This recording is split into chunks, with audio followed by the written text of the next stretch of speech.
हरे कृष्णा। आप सभी को जया एकादशी की हार्दिक शुभकामनाएं।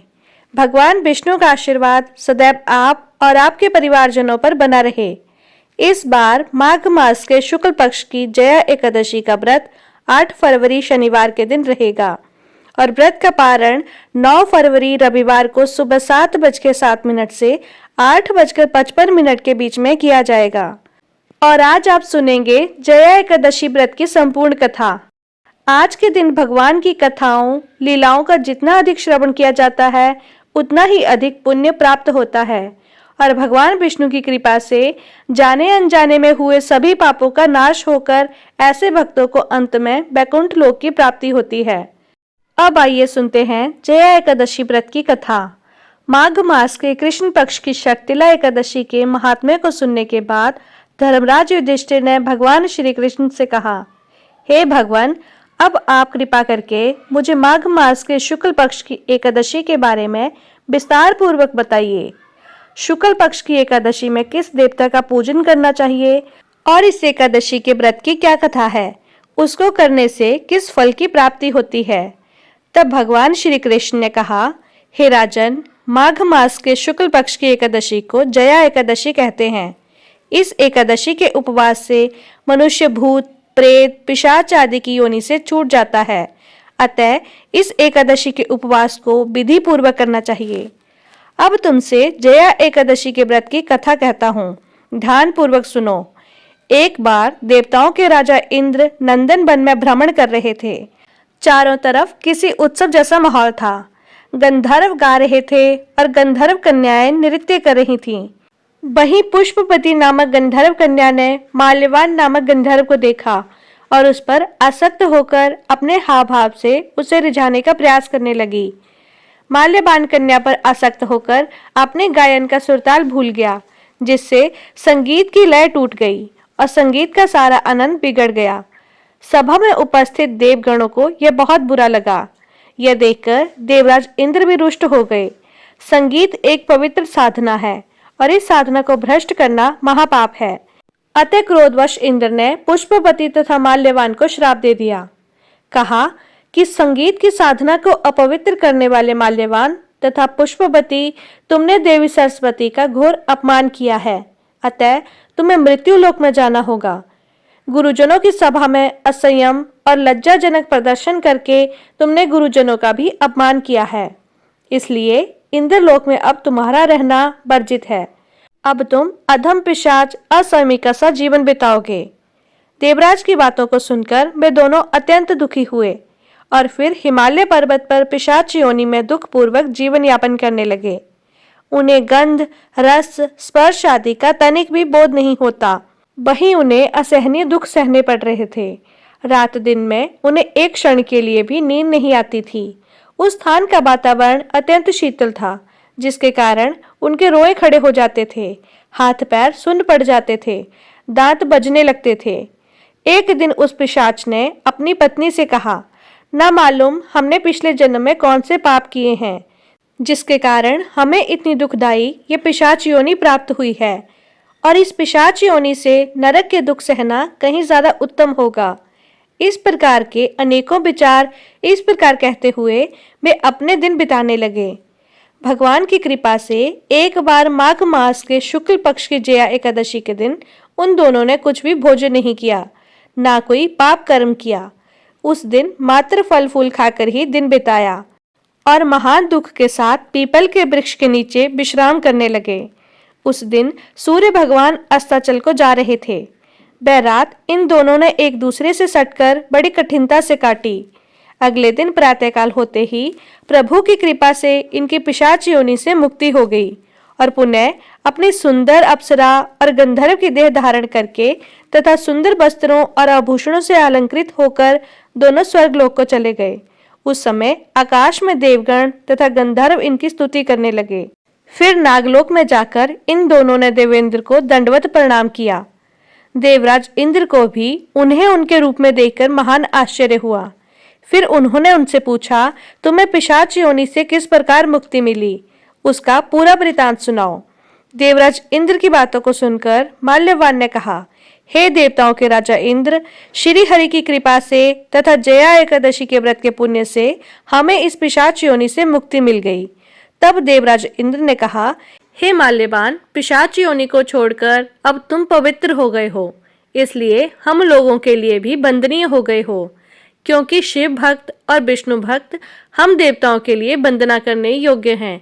अतः आप दोनों धन्य हैं। अब आप प्रसन्नता पूर्वक देवलोक में निवास कर सकते हैं।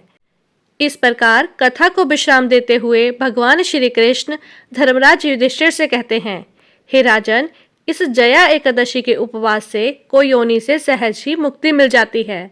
जो मनुष्य इस एकादशी का व्रत कर लेता है, उसने मानो सभी तप यज्ञ दान कर लिए। जो मनुष्य श्रद्धा पूर्वक जया एकादशी का व्रत करते हैं, वे अवश्य ही सहस्त्र वर्ष तक स्वर्ग में वास करते हैं। संगीत देवी सरस्वती का एक अलौकिक वरदान है, एक साधना है, एक विद्या है। इसमें पवित्रता अत्यंत आवश्यक है। फिर जिस सभा में अपने से बड़े गुरुजन आदि उपस्थित हों, वहां प्राणी को संयम और मर्यादा बनाए रखना चाहिए, ताकि गुरुजनों का अपमान ना हो सके, उनका सम्मान बना रहे। और गुरुजनों का अपमान करने वाला मनुष्य तो घोर नरक का भागी बनता है। इस प्रकार धर्मराज युधिष्ठिर को जया एकादशी व्रत की दिव्य कथा सुनाकर भगवान श्री कृष्ण वहीं अंतर्ध्यान हो गए। यह थी जया एकादशी व्रत की कथा। सभी मिलकर प्रेम से बोलिए, श्री कृष्ण भगवान की जय, विष्णु भगवान की जय। अब सुनिए एकादशी अर्थात 11 माता की कथा, जो कि एकादशी व्रत में जरूर पढ़नी या सुननी चाहिए। पौराणिक कथा के अनुसार सतयुग में मुर नाम का दैत्य उत्पन्न हुआ। वह बहुत बड़ा बलवान और भयानक था। उस प्रचंड दैत्य ने देवराज इंद्र, आदित्य, वसु, वायु, अग्नि आदि सभी देवताओं को पराजित करके भगा दिया। तब देवराज इंद्र सहित सभी देवताओं ने भयभीत होकर भगवान शिव से सारा वृतांत कहा और देवतागण कहने लगे कि हे कैलाशपति, मुर दैत्य से भयभीत होकर हम सब देवतागण मृत्यु लोक में फिर रहे हैं। हे महादेव, हम सभी पर बड़ा भारी संकट आन पड़ा है, कृपया हमारी रक्षा कीजिए। देवता गणों की बात सुनकर तब भगवान शिव इस प्रकार बोले, हे देवताओं, तीनों लोकों के स्वामी, भक्तों के दुखों का नाश करने वाले भगवान विष्णु की शरण में जाओ, वे ही तुम्हारे दुखों को दूर कर सकते हैं। महादेव के ऐसे विचार सुनकर सभी देवता क्षीर सागर में पहुंचे। वहां भगवान को शयन करते देख हाथ जोड़कर उनकी स्तुति करने लगे। स्तुति करते हुए देवतागण इस प्रकार कहने लगे, हे देवताओं द्वारा स्तुति करने योग्य परम प्रिय प्रभु, आपको बारंबार नमस्कार है। देवताओं की रक्षा करने वाले मधुसूदन, आपको हमारा नमस्कार है। कृपया आप हमारी रक्षा करें। दैत्यों से भयभीत होकर हम इस समय आपकी शरण में हैं। देवराज इंद्र सहित देवताओं के ऐसे वचन सुनकर भगवान विष्णु कहने लगे, हे इंद्र, ऐसा मायावी दैत्य कौन है जिसने सभी देवताओं को जीत लिया है? उसका नाम क्या है? उसमें कितना बल है और वह किसके आश्रय में है? उसका स्थान कहाँ है? यह सब मुझे बतलाओ। भगवान के ऐसे वचन सुनकर देवराज इंद्र कहने लगे, हे प्रभु, प्राचीन समय में नाड़ीजंग नाम का एक राक्षस था। उसके महापराक्रमी और लोक विख्यात मूर्ध नाम का एक पुत्र हुआ। उसकी चंद्रावती नाम की एक नगरी है। उसी ने सब देवता गणों को स्वर्ग से निकालकर इस समय वहां अपना आधिपत्य जमा लिया है। उसने इंद्र, अग्नि, वरुण, यम, वायु आदि सभी देवताओं को उनके अधिकार से वंचित कर दिया है। हे प्रभु, उस दैत्य का अत्याचार तो इतना बढ़ गया है कि वह स्वयं ही सूर्य बनकर प्रकाश करता है, स्वयं ही मेघ बन बैठा है और सबसे अजय हो गया है। हे असुर निकंदन, उस दुष्ट को मारकर हम देवता गणों को अजय बनाइए। ऐसे वचन सुनकर भगवान ने कहा कि हे देवताओं, परेशान न हो, मैं शीघ्र उसका संहार करूंगा। तुम सब इस समय चंद्रावती नगरी में जाओ। इस प्रकार कहकर भगवान विष्णु सहित सभी देवताओं ने चंद्रावती नगरी की ओर प्रस्थान किया। उस समय दैत्यमुर सेना सहित युद्ध भूमि में गरज रहा था। उसकी भयानक गर्जना सुनकर सभी देवतागण भय के मारे चारों दिशाओं में भागने लगे। जब स्वयं भगवान विष्णु रणभूमि में आए तो दैत्य उन पर भी अस्त्र शस्त्र आयुध लेकर दौड़े। भगवान ने तब उन्हें सर्प के समान अपने बाणों से बीन डाला। बहुत सारे दैत्य इस प्रकार मारे गए केवल मुर बचा रहा। अब अविचल भाव से भगवान के साथ निर्भय होकर युद्ध करता रहा। भगवान जो भी तीक्ष्ण बाण उसे मारने के लिए चलाते, उसके लिए वे पुष्प बाण सिद्ध हो जाते। यहाँ तक कि भगवान से युद्ध करते समय उसका सारा शरीर छिन्न भिन्न हो गया, किंतु वह लगातार युद्ध करता रहा और फिर दोनों के बीच मल्ल युद्ध भी हुआ। 100,000 वर्षों तक इस प्रकार कहा जाता है कि उनका युद्ध चलता रहा, किंतु मुर नहीं हारा और ना ही थका। कई वर्षों तक लगातार युद्ध करने और युद्ध में थककर साथ ही अपनी माया रचाने के लिए भगवान विष्णु बद्रिका आश्रम में चले गए। वहां हेमवती नाम की सुंदर गुफा थी। उसमें विश्राम करने के लिए भगवान उसके अंदर प्रवेश कर गए। वह गुफा 12 योजन लंबी थी। उसका केवल एक ही द्वार था। भगवान विष्णु वहां योग निद्रा की गोद में सो गए। देखते ही देखते मुर भी उनके पीछे पीछे आ गया और वह भगवान को सोया हुआ देखकर उन्हें मारने के लिए तैयार हुआ। तभी भगवान के शरीर से उज्जवल कांतिमय रूप वाली देवी प्रकट हुई। देवी ने जब अपने सामने मुर नाम के दैत्य को युद्ध करने के लिए तत्पर देखा तो उसे युद्ध करने के लिए ललकारा।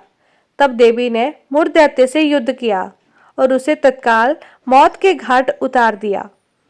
उधर जब भगवान विष्णु योग निद्रा की गोद से उठे तो उन्हें सारी बात ज्ञात हुई।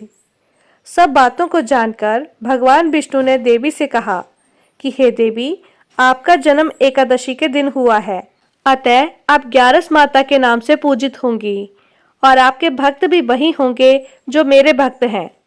ग्यारस के दिन अर्थात एकादशी के दिन जो भी भक्त सच्चे मन से मेरी पूजा करने के साथ साथ आपकी पूजा करेगा, उसके घर में कभी अकाल मृत्यु नहीं होगी। हर आने वाले संकट से भी परिवारजनों की रक्षा हो सकेगी। ऐसा कहकर भगवान विष्णु अंतर्ध्यान हो गए। प्रेम से बोलिए विष्णु भगवान की जय, ग्यारस माता की जय। यह थी आज की जानकारी। अगर आपको वीडियो अच्छी लगी हो तो इसे लाइक कीजिए, चैनल को सब्सक्राइब करें और बेल आइकन को प्रेस करना ना भूलें। धन्यवाद।